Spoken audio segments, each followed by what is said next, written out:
নমস্কার বন্ধুগণ, আমাদের এই ইউটিউব চ্যানেলে তোমাদের প্রত্যেককেই স্বাগত জানাই। আজকে রবিবারের মক টেস্টের এই ক্লাসটিতে কয়েকটি খুবই গুরুত্বপূর্ণ প্রশ্ন নিয়ে আলোচনা করা হবে। প্রত্যেকটা প্রশ্নই আপকামিং সমস্ত কম্পিটিটিভ এক্সামের জন্য ইম্পর্টেন্ট, তো মনোযোগ সহকারে প্রত্যেকেই শেষ পর্যন্ত ক্লাসটির সঙ্গে যুক্ত থাকবে। তাহলে চলো আমরা দেরি না করে দেখে নেব আজকের প্রথম প্রশ্ন।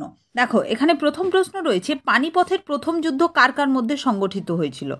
তো দেখো, পানিপথের প্রথম যুদ্ধ সংগঠিত হয়েছিল বাবর এবং ইব্রাহিম লোদির মধ্যে। ক্লিয়ার হয়েছে? বাবর এবং ইব্রাহিম লোদির মধ্যে পানিপথের প্রথম যুদ্ধ হয়। এবার প্রত্যেকটা প্রশ্ন থেকে আমরা কিছু এক্সট্রা ইনফরমেশন জানবো, যেগুলো পরীক্ষার জন্য ইম্পর্টেন্ট। এবার আমরা জানলাম যে পানিপথের প্রথম যুদ্ধ বাবর এবং ইব্রাহিম লোদির মধ্যে হয়েছিল। সেটা কবে হয়েছিল? সেটা সংগঠিত হয়েছিল 1526 সালে। এরপরে দেখো, পানিপথের দ্বিতীয় যুদ্ধ। পানিপথের দ্বিতীয় যুদ্ধ হয় 1556 সালে আকবর এবং হিমুর মধ্যে। নেক্সট দেখো, পানিপথের তৃতীয় যুদ্ধ যেটা হয়েছিল 1761 সালে, যেটা মারাঠা এবং আহমদ শাহ আবদালির মধ্যে। এখানে দেখো, অনেক জায়গায় অপশনে থাকতে পারে আহমদ শাহ আবদালি বা অনেক জায়গায় থাকতে পারে আহমদ শাহ দুরানি। তো দুজনই কিন্তু একই ব্যক্তি, একজনেরই দুটো নাম রয়েছে, আহমদ শাহ আবদালি বা আহমদ শাহ দুরানি। তো দুটোই তোমরা অপশনে দেখে ভয় পাবে না যে আহমদ শাহ আবদালি অপশনের মধ্যে নেই, ঠিক আছে? তো তৃতীয় যুদ্ধ হয় 1761 সালে। ক্লিয়ার? তিনটা সাল মনে রাখবে, 1526 প্রথম, 1556 দ্বিতীয় এবং 1761 তৃতীয় পানিপথের যুদ্ধ সংগঠিত হয়েছিল। নেক্সট কোশ্চেন দেখো, এখানে কি রয়েছে, ইব্রাহিম লোদিকে পরাজিত করে নিম্নের মধ্যে কে প্রথম মুঘল সম্রাট হয়েছিলেন? ইম্পর্টেন্ট প্রশ্ন। তো এর উত্তর হয়ে যাবে বাবর। ঠিক আছে, বাবর ইব্রাহিম লোদিকে পরাজিত করেছিলেন এবং মুঘল সাম্রাজ্যের প্রতিষ্ঠা করেছিলেন, এটা আমরা প্রত্যেকেই জানি। তাহলে উত্তর হয়ে যাবে option C, Babur. Next question কি রয়েছে দেখো, সর্বভারতীয় হরিজন সমাজ কে প্রতিষ্ঠা করেছিলেন? সঠিক উত্তর হয়ে যাবে মহাত্মা গান্ধী। ঠিক আছে, মহাত্মা গান্ধী সর্বভারতীয় হরিজন সমাজ প্রতিষ্ঠা করেছিলেন। এখানে দেখো সালটা ইম্পর্টেন্ট, মনে রাখবে 1932 সালে। ঠিক আছে, 1932 সালে কোথায়? বম্বেতে মহাত্মা গান্ধী সর্বভারতীয় হরিজন সমাজ প্রতিষ্ঠা করেন। সালটা ভীষণ ইম্পর্টেন্ট, সালটা কিন্তু মনে রাখতে হবে। ঠিক আছে, পরের প্রশ্ন দেখো রয়েছে এখানে, বক্সারের যুদ্ধ কবে সংগঠিত হয়েছিল? তো দেখো, বক্সারের যুদ্ধ সংগঠিত হয় 1764 সালে। ঠিক আছে, ইম্পর্টেন্ট, এটা মনে রাখবে। আচ্ছা, পলাশির যুদ্ধ কবে হয়েছিল? এটা তোমরা প্রত্যেকে আমাকে কমেন্ট করে জানাও। নেক্সট কোশ্চেন দেখো, এখানে কার রাজসভা নবরত্নর জন্য বিখ্যাত ছিল?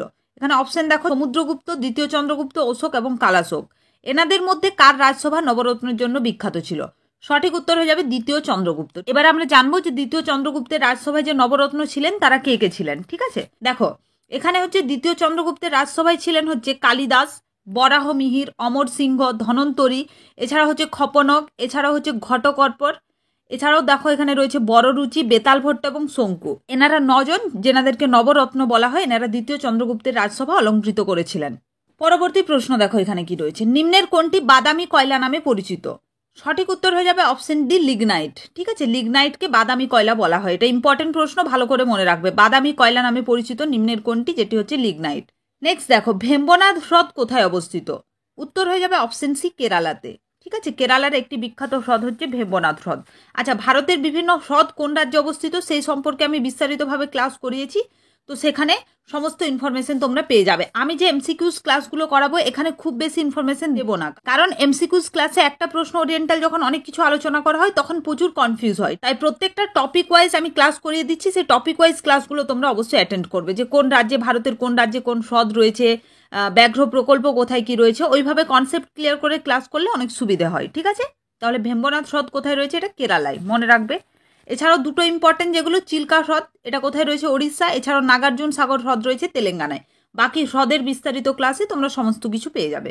নেক্সট দেখো রয়েছে, হর্নবিল উৎসব কোথায় পালিত হয়? ভীষণ ইম্পর্টেন্ট একটি প্রশ্ন, হর্নবিল উৎসব কোথায় পালিত হয়? সঠিক উত্তর হয়ে যাবে নাগাল্যান্ড। ঠিক আছে, নাগাল্যান্ডের একটি বিখ্যাত উৎসব হচ্ছে হর্নবিল উৎসব বা হর্নবিল ফেস্টিভ্যাল। আচ্ছা, এছাড়াও কয়েকটি নাগাল্যান্ডের উৎসব রয়েছে, যেমন ইম্পর্টেন্ট যেগুলো, যেমন হচ্ছে পাখি উৎসব, সেক্রেনি উৎসব, এগুলো কিন্তু নাগাল্যান্ডে সেলিব্রেট করা হয়ে থাকে।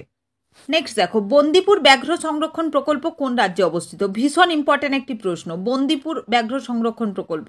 সঠিক উত্তর হয়ে যাবে কর্ণাটক। ঠিক আছে, অপশন ডি হয়ে যাবে সঠিক উত্তর। আচ্ছা, কর্ণাটক রাজ্যের আরও কয়েকটি ব্যাঘ্র সংরক্ষণ প্রকল্প রয়েছে, যেগুলোর নাম আমরা জানবো, যেমন হচ্ছে নাগরহোল প্রকল্প, ভদ্রা প্রকল্প, এছাড়া হচ্ছে বিলিগিরি রঙ্গ। এগুলো কিন্তু কর্ণাটক রাজ্যে অবস্থিত কয়েকটি গুরুত্বপূর্ণ ব্যাঘ্র সংরক্ষণ প্রকল্প। ব্যাঘ্র সংরক্ষণ প্রকল্প সম্পর্কেও বিস্তারিত ক্লাস করানো হয়েছে, তো সেই ক্লাসটাও তোমরা প্রত্যেকে অ্যাটেন্ড করবে। ঠিক আছে, এগুলো হচ্ছে কর্ণাটকের কয়েকটি ব্যাঘ্র সংরক্ষণ প্রকল্প। চলো নেক্সট কোশ্চেন দেখো, এখানে যোগ জলপ্রপাত নিম্নের কোন রাজ্যে অবস্থিত? ইম্পর্টেন্ট প্রশ্ন, যোগ জলপ্রপাত। যোগ জলপ্রপাত রয়েছে হচ্ছে কর্ণাটকে, অপশন সি হয়ে যাবে সঠিক উত্তর। পরের প্রশ্ন এখানে কি রয়েছে দেখো, মানবদেহে কোন গ্রন্থি মস্তিষ্কের সবচেয়ে কাছে অবস্থিত? ভীষণ ইম্পর্টেন্ট একটি প্রশ্ন। দেখো থাইরয়েড, পিটুইটারি, অ্যাড্রিনাল নাকি কোনোটি নয়? সঠিক উত্তর হয়ে যাবে অপশন বি, পিটুইটারি গ্রন্থি।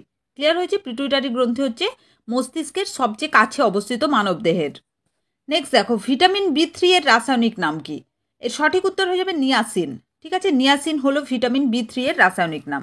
আচ্ছা, এখানে দেখো রয়েছে এরপরে থিয়ামিন। থিয়ামিন হচ্ছে ভিটামিন B1 এর রাসায়নিক নাম। রাইবোফ্লোভিন যেটা রয়েছে এটা হচ্ছে ভিটামিন B2 এর রাসায়নিক নাম। এছাড়া হচ্ছে বায়োটিন হচ্ছে ভিটামিন B7 বা যেটাকে ভিটামিন H বলা হয়ে থাকে। ঠিক আছে, ভিটামিন H বা ভিটামিন B7 এর রাসায়নিক নাম হচ্ছে বায়োটিন। আরও কয়েকটা ইম্পর্টেন্ট যেগুলো আমরা জানবো, যেমন হচ্ছে ভিটামিন এর রাসায়নিক নাম হচ্ছে রেটিনল, ভিটামিন সি এর হচ্ছে অ্যাসকর্বিক অ্যাসিড, ভিটামিন ডি এর রাসায়নিক নাম হচ্ছে ক্যালসিফেরল এবং ভিটামিন ই এর রাসায়নিক নাম হচ্ছে টোকোফেরল। এগুলো ইম্পর্টেন্ট পরীক্ষার জন্য খুব ভালো করে মনে রাখবে। ঠিক আছে, প্রত্যেকটা ভিটামিনের রাসায়নিক নাম তোমাদের কিন্তু মনে রাখতে হবে। এবং অভাবজনিত রোগগুলো কি কি রয়েছে, কোন ভিটামিনের অভাবে কি রোগ হয়, ভিটামিন সম্পর্কেও বিস্তারিত ক্লাস করানো হয়েছে আমাদের চ্যানেলে। তো তোমরা প্রত্যেকেই কিন্তু প্রত্যেকটা ক্লাস অ্যাটেন্ড করবে পরীক্ষার আগে। নেক্সট কোশ্চেন এখানে কি রয়েছে দেখো, সমতল দর্পণের ফোকাস দূরত্ব কত? তাহলে দেখো সমতল দর্পণের ফোকাস দূরত্ব কিন্তু অসীম। অপশন সি হয়ে যাবে সঠিক উত্তর, যেটা হচ্ছে সমতল দর্পণের ফোকাস দূরত্ব। নেক্সট দেখো হর্স পাওয়ার কিসের একক? তো হর্স পাওয়ার হচ্ছে ক্ষমতার একক। অপশন সি হয়ে যাবে সঠিক উত্তর। ইম্পর্টেন্ট একটি প্রশ্ন, হর্স পাওয়ার নিম্নের কোনটির একক? ক্ষমতা। পরবর্তী প্রশ্ন দেখো, মানুষের বাহু কোন শ্রেণীর লিভার? আমাদের যে বাহু রয়েছে সেই বাহু কোন শ্রেণীর লিভার, এটা রয়েছে প্রশ্ন। উত্তর হয়ে যাবে তৃতীয় শ্রেণীর। ঠিক আছে, অপশন সিতে দেখো রয়েছে তৃতীয়। মানুষের বাহু হচ্ছে তৃতীয় শ্রেণীর লিভার। নেক্সট দেখো MS ওয়ার্ড কিসের উদাহরণ? MS ওয়ার্ড হচ্ছে একটা সফটওয়্যার, এটা আমরা প্রত্যেকেই জানি, মাইক্রোসফট ওয়ার্ড যেটা একটা সফটওয়্যার। অপশন বিতে দেখো রয়েছে।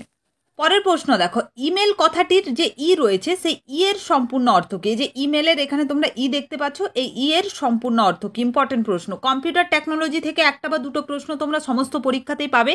তাহলে ইমেল কথাটির এর অর্থ হচ্ছে ইলেকট্রনিক। ঠিক আছে, তাহলে ইমেলের সম্পূর্ণ অর্থ কি দাঁড়ালো? ইমেলের সম্পূর্ণ অর্থ হচ্ছে ইলেকট্রনিক মেল। নেক্সট এখানে কি রয়েছে দেখো, জাতীয় খাদ্য নিরাপত্তা আইন নিম্নলিখিত কোন বছর পাস হয়েছিল? খাদ্য নিরাপত্তা আইন যেটা পাস হয় 2013 সালে। এটা ইম্পর্টেন্ট, মনে রাখবে 2013 সালে জাতীয় খাদ্য নিরাপত্তা আইন পাস হয়েছিল। নেক্সট কোশ্চেন দেখো এখানে কি রয়েছে, ভারতীয় সংবিধানের কততম সংশোধনের মাধ্যমে পঞ্চায়েতি রাজ ব্যবস্থাকে যুক্ত করা হয়? এটা একটা ভীষণ ইম্পর্টেন্ট প্রশ্ন।